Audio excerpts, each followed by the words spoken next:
I am indeed very happy to be here to bring greetings from the interreligious organization. We are trying to fulfill some of the ideals that you have identified, and I have learned so much tonight from someone who I attended his award, one of his awards from the president ceremony, and I learned so much tonight, and I want to thank you for giving me the opportunity to be here. One thing that I have learned is the whole question of sacrifice and how the sages can teach us that gift of sacrifice. And this is something that our nation needs over and over again. We take everything for granted. We try to make shortcuts only to the detriment on the quality of life in our national endeavors. So tonight I have learned what it means. In a real sense, I'm a Sangre. I heard the Jutram's name. I lived opposite the Jutrams. Mr. Jutram was a good friend of my father, who was station master here long years ago. And I grew up with a young man called Rexy Jutram.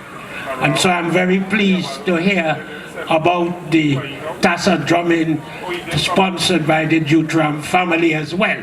One of the Tassa drummers groups sponsored by the Jutrams.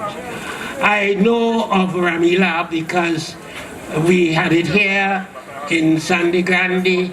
When I worked in Princess Town, we had it in Jordan Hill. And even as a little boy in Shoguanas, we had it at Charlie Village.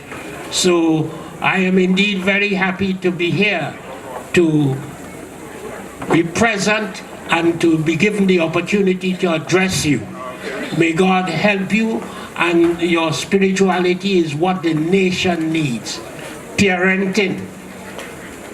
There's an African proverb which says, the ruin of a nation begins in the home.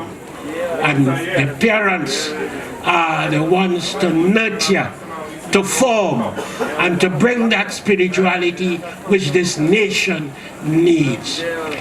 Only the other night, one of our clergy, Anglican priests, he was going home and he was stuck up by some bandits.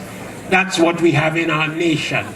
And the only way to to struggle against that and to things is that we parents, we elders, which Ramleela teaches us, we elders must take the nation in hand. Yes, the police have their jobs, the armed forces, what have you, but it is the parents who are going to nurture and strengthen and give this nation a new well-being, transform this nation.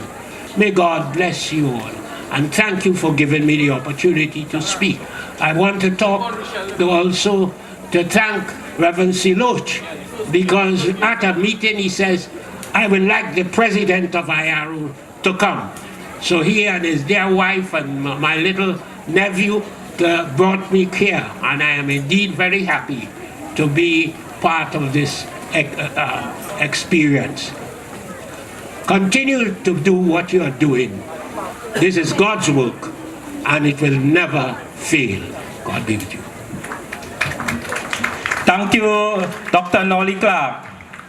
And just to give you some information, for those of you who don't know, Dr. Clarke spoke about trials and tribulations and perseverance.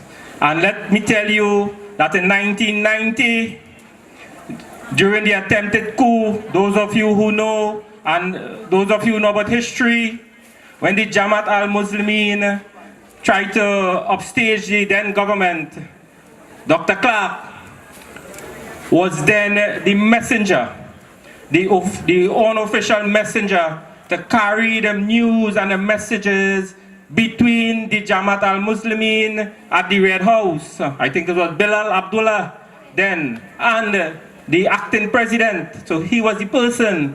And these are the kind of icon we have in our country. Because of these people, we are enjoying life today. We don't know what may have happened then. Our life may not be freedom to have today to be here. So thank you very much, Doctor. Thank you for whatever you did back in 1990. We thank you, and may God continue to bless you richly. And it's a pleasure to have you here with us this evening.